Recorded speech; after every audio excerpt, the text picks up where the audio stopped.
Durante la gestione Cellino c'è un solo allenatore che è riuscito nell'impresa di concludere 2 campionati, è Giampiero Ventura.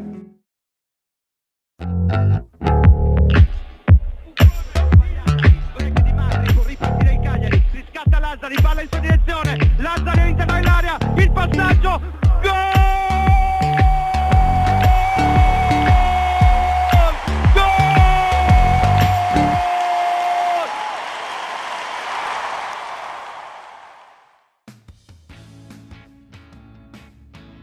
Dopo la promozione del 97-98, Giampiero Ventura viene confermato anche per il campionato 98-99. Il Cagliari è una matricola che deve dimostrare di poter stare nel campionato. Gli acquisti non sono tantissimi, 3 o 4, ma tutti interessanti, a partire dagli attaccanti. Il primo attaccante schierato sarà Mohamed Kallon, Sierra Leone, un ragazzo giovanissimo, arriva dal Bologna, è stato anche al Genoa. È un calciatore che sa fare gol perché la sua media reti è effettivamente altissima, rapido, veloce, con grande capacità di opportunista. È un giocatore che tecnicamente completa il reparto.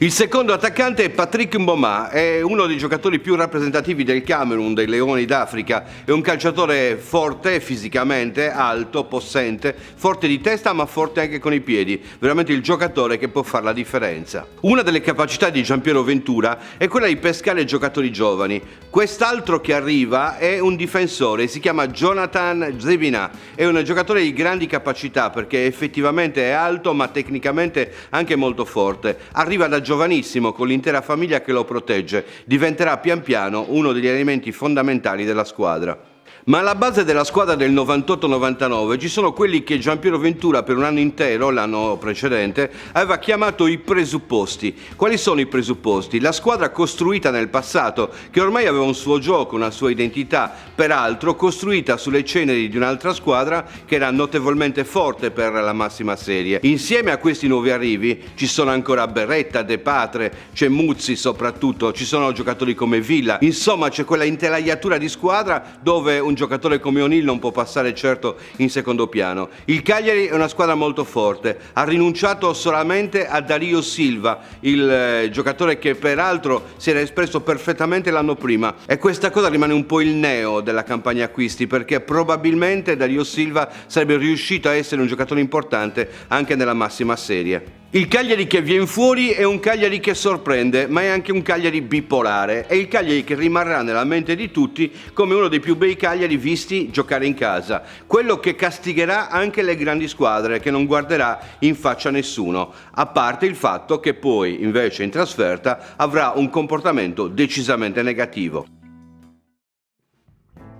Il Cagliari di Ventura inizia molto bene, inizia contro l'Inter, squadra difficilissima, esordio in campionato che sembra in salita. Nel primo tempo gol e spettacolo, finisce 2-0 per i rossoblù con le reti di Kallon e Muzzi. Nel secondo tempo l'Inter deve correre ai ripari e riesce a pareggiare il conto con un giovane che forse non era tanto stimato ancora, ma che in futuro diventerà una delle promesse del calcio italiano, forse mancata per molti aspetti. Si chiama Nicola Ventola, realizza una doppietta e mette in castigo il Cagliari che aveva già assaporato il gusto della vittoria. Far divertire la gente al Santelia è ciò che conquista il cuore dei tifosi, anche se il Ventura che conosciamo ha con una buona parte della stampa un rapporto conflittuale, quindi una stampa che non gli perdona niente se per caso sbaglia. E gli errori dove arrivano? Arrivano per fortuna in trasferta quando i tifosi non ci sono. Perde subito dopo con la Juventus 1-0, ma ci può stare. Si fa perdonare una settimana dopo sottoponendo a un pesante 5-0 la Sampdoria di Spalletti, che non capisce niente della partita. Il Cagliari, con le folate di Vasari, con le folate di Kallon e di Muzzi e con l'inserimento di Beretta da una parte e di De Patre dall'altra, riesce a far ubriacare, letteralmente ubriacare, la squadra blucerchiata. Ventura, genovese, sandoriano, a un certo punto è costretto quasi a far fermare il Cagliari, si alza dalla panchina e invita i suoi a rallentare, a evitare di infierire. Si era già sul 5-0. 5-0 come detto. La partita successiva è ancora in trasferta, ma ancora a giustificazione del fatto che si perda c'è il confronto con una grande squadra. Il Cagliari perde 2-0, ma perde 2-0 con la Lazio, quindi in trasferta 0 gol e 3 gol subiti, non tantissimi, mentre in casa sono già 4 i punti, peraltro con 2 grandi squadre, anche se poi la Sampdoria di quell'anno non è che andrà benissimo, anzi a fine campionato sarà destinata alla retrocessione. Seguono altre 2 partite interne, ormai il pubblico del Sant'Elia si è abituato alle grandi imprese. Contro il Milan si vince con gol di De Patre, quella vittoria è una vittoria che resiste nel tempo, è una vittoria che il Cagliari riesce a effettuare e a far durare per almeno 20 anni. L'ultima volta che il Cagliari giocherà al Sant'Elia poi riuscirà a eguagliare quel record. L'ultimo gol al Sant'Elia lo ricordo con Pisacane che segna nel finale di partita. Quindi il Cagliari avrà per molti anni come riferimento quel gol di De Patre che resisterà a lungo, un gol che permette, un solo gol che permette di battere i rossoneri. Per i giornalisti a caccia del pelo nell'uovo, la partita successiva è una partita che fornisce già qualche indicazione. Il Cagliari pareggia in casa 3-3 col Bari. Qual è il dato che viene utilizzato? Il Cagliari vinceva 3-1 a 10 minuti dalla fine e viene raggiunta dai gol di Mazinga e Zambrotta. Si comincia a pensare che la squadra di Ventura negli ultimi minuti sia una squadra che atleticamente non regge il ritmo ed ecco il primo appunto, il tentativo di minare il cammino del tecnico genovese. In trasferta si perde ancora, stavolta con tante polemiche, 2-1 sul campo del Vicenza, una sconfitta di quelle che bruciano perché il pari sembrava ormai in tasca alla squadra cagliaritana. In quella successiva scontro diretto con il Piacenza che 2 anni prima aveva castigato il Cagliari e lo aveva portato nella Serie B. Il Piacenza perde per 3-2, ma una partita combattuta con botta e risposta continua, 2 volte in vantaggio il Cagliari, 2 volte raggiunto fino al gol definitivo che porta sul 3-2, uno dei gol che non ti puoi scordare perché la rovesciata di Muzzi è di quelle che rimangono nella mente. Il Cagliari continua a balbettare però perché anche nella partita successiva in trasferta finisce per perdere, anche stavolta segna ma non riesce a fare punti. Dopo 11 giornate la situazione insomma è questa, che il Cagliari nelle 6 partite interne ha totalizzato 4 vittorie e 2 pareggi, mentre nelle gare in trasferta ha perso le 5 gare che l'hanno vista protagonista, peraltro segnando appena 3 reti. L'ultima della sconfitta nella serie è quella a Udine per 2-1 con gol di De Patre. I cannonieri si distribuiscono bene perché c'è Muzzi che ha già realizzato 7 reti, 5 le ha realizzate Callon, 3 le ha realizzate De Patre e 2 le ha realizzate Berretta. L'attacco del Cagliari è distribuito tra quelli che sono gli attaccanti che stanno lì davanti, Callon e Muzzi nella prima parte di stagione, e le 2 corsie interne, De Patre nella corsia di sinistra e Berretta nella corsia di destra, che agiscono con 2 laterali, il laterale di destra è Vasari, quello di sinistra è Macellari. I giornalisti contro sfrutteranno appieno le 3 sconfitte di dicembre di Ventura per tentare di minare la sua permanenza a Cagliari. Probabilmente in questa situazione che si crea, Cellino prende le posizioni contrarie a quello che gli viene suggerito. In effetti, nella sua carriera, nella sua permanenza a Cagliari, difficilmente ha fatto quello che gli altri dicevano. Quando l'ha fatto ha cambiato subito opinione nel giro di poche settimane. Quindi resiste, addirittura fa quadrato intorno a Ventura, che peraltro perde la partita contro il Venezia in casa ad inizio di dicembre per un autogol di Zanoncelli, perde poi in trasferta e perde ancora in casa con il Bologna in una partita che Mazzone, allenatore del Bologna, dirà letteralmente: abbiamo rubato i 3 punti. Per fortuna dopo Natale c'è sempre la Befana e la Befana in questo caso vuole bene al Cagliari, perché quel 6 gennaio si gioca a Salerno e finalmente il Cagliari centra il primo successo in trasferta. Non posso dimenticare quella partita perché siamo arrivati al 27esimo, io e Bruno Corda, con la macchina che si è fusa perché si andava a 160. Quando si è partiti c'era la nebbia a Fiumicino e si è partiti con un bel po' di ore di ritardo, quindi siamo arrivati quando la partita era già iniziata. Il Cagliari perdeva per 1-0 per il gol gol di Belmonte, il tempo di entrare in campo e ad arrivare il pareggio, firmato da Macellari. Poi nel secondo tempo c'è sempre Muzzi, che ha fatto zittire l'Arechi, doppietta per lui e Cagliari che vince per 3-1. 3 punti fondamentali perché allontanano le streghe, già prima di molte partite che conosceremo con questo dettaglio, la più importante è certamente quella col Napoli, però il giorno della Befana vengono allontanate le streghe, in questo caso quelle che stavano tormentando i sogni di Ventura, perché una sconfitta contro la Salernitana poteva già mettere nelle condizioni di pensare a un suo esonero. Se poi dopo la vittoria a Salerno arriva una partita come Cagliari-Roma, insomma diventa difficile spodestare Ventura. Cagliari-Roma finisce 4-3 e sembra di rivivere i mondiali del 1970, perché la Roma e il Cagliari si prendono a suon di gol. La spunta è la squadra rossoblù con un O'Neill che è immenso in questa partita, che inizia a segnare ma soprattutto prende a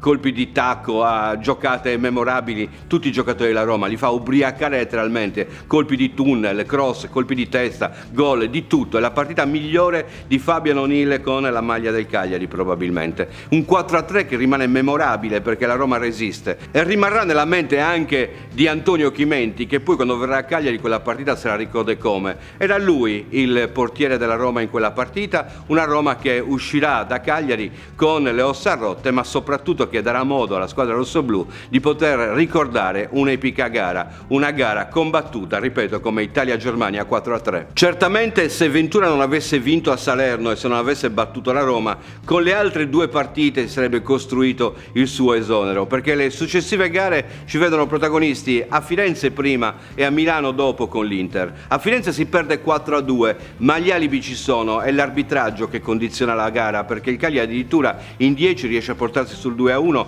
per poi essere scavalcata con una Fiorentina che in quel periodo aveva tantissimi giocatori di assoluto valore, soprattutto in attacco. Uno fra questi era certamente Battistuta. È una squadra, quella viola, che batte il Cagliari ma che fatica a batterla. E poi la gara contro l'Inter, che invece è una vera e propria caduta della squadra cagliaritana, 5-1 sul campo dei nerazzurri. Se non ci fossero state le 2 partite precedenti, probabilmente sarebbero state fatali al tecnico, così come nella precedente occasione di Salerno. E poi arriva successivamente un'altra di quelle vittorie che ti permettono di essere inattaccabile. Il Cagliari gioca con la Juventus e la batte in casa 1-0. Insomma, in quell'anno non ci siamo fatti mancare niente. Dopo una prima parte di torneo ricca di scintille, arriva anche la parte del riposo, perché non si può continuare a fare gol a bizzeffe da una parte e dall'altra, e si arriva ai primi 0-0, 2 di fila addirittura, non ce n'era stato neanche uno in precedenza. Il primo a Genova contro la Sampdoria, il secondo in casa contro la Lazio.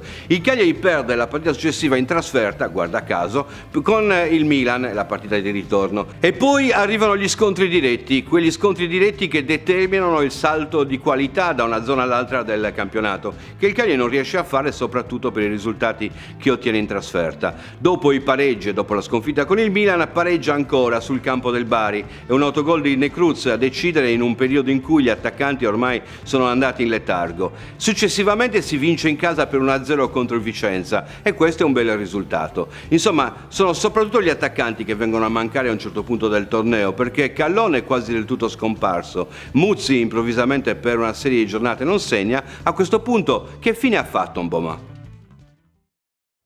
Dopo la sconfitta col Piacenza 2-0 in trasferta e l'ennesima partita senza gol, bisogna svegliare Mboma. E a quanto pare quello che si racconta nello spogliatoio è che a svegliarlo sono i giocatori più importanti, uno fra tutti Muzzi, che arriva quasi al confronto diretto, anche fisico, con il giocatore africano che gioca un po' troppo a nascondersi. Però curiosamente è già il periodo in cui si deve pensare anche al rinnovo del contratto, e quando si parla di rinnovo del contratto viene fuori il valore del calciatore. Si gioca contro l'Empoli, la partita di Mboma è straordinaria, fa una tripletta addirittura. Il gigante africano compare all'improvviso e salva il Cagliari dalla crisi, in una partita memorabile per lui che finisce con il terzo gol e l'inchino davanti ai tifosi, un inchino quasi a farsi giustificare per tutto il periodo in cui non era mai comparso. Curiosamente, insieme a Mboma in quella partita che finisce 5-1 si risveglia anche Muzzi, doppietta per lui, un gol sul rigore, e sul rigore segnerà ancora un gol gol importantissimo a Parma per strappare un punto in trasferta. La sconfitta con l'Udinese in casa è con un 2-1 dove segna anche Callon, quindi i segnali di risveglio degli attaccanti finiscono per essere il motivo positivo per la squadra cagliaritana, che però deve fare ancora punti per riuscire a venire fuori dalla brutta condizione di classifica. Brutta perché è sempre pericolosa, mai perché finisce nelle ultime 4 posizioni. Dopo la sconfitta di misura a Venezia, 1-0 il punteggio, arrivano per il Cagliari 4 partite. Bene, Mboma è l'attaccante che era stato preso per fare gol e in tutte e 4 le partite successive andrà a segno. Non si vincerà sempre, si pareggia per 2-2, ad esempio contro il Perugia in uno degli scontri diretti, si vince in casa per 3-1 ma si perde anche qualche gara. In 3 partite comunque il Cagliari riesce a rimettersi sotto, a ritrovare la condizione migliore, soprattutto perché Mboma segna con la Salernitana che era una delle squadre che ti contendevano quella posizione che volevi evitare. Ecco, a questo punto il Cagliari ha messo a segno quei punti che sembrano poter far terminare in discesa il torneo, ma non è così, perché arriva la sconfitta a Roma e ci si presenta all'ultima partita con l'esigenza di dover fare almeno un punto. Della serie delle partite che hanno portato all'ultima condizione, quella vittoria a Bologna, il 3-1 a Bologna, è certamente la vittoria più importante e anche in quel caso, oltre a Mboma, c'è il marchio di un giocatore che non è un giocatore d'area di rigore, segna Macellari, così come avverrà nelle partite successive, dove Berretta, uno dei giocatori più importanti, che andrà a segno contro la Salernitana. Insomma, il Cagliari conferma quello che Ventura aveva costruito, una squadra nel suo insieme capace di non avere solamente dei grandi fuoriclasse, ce li ha certamente, ma è soprattutto una squadra dove tutti devono segnare e dove tutti danno il loro contributo. In 2 anni il tecnico genovese ha messo a punto una squadra che sembrava essere costruita per durare a lungo. Conquista la sua salvezza contro la Fiorentina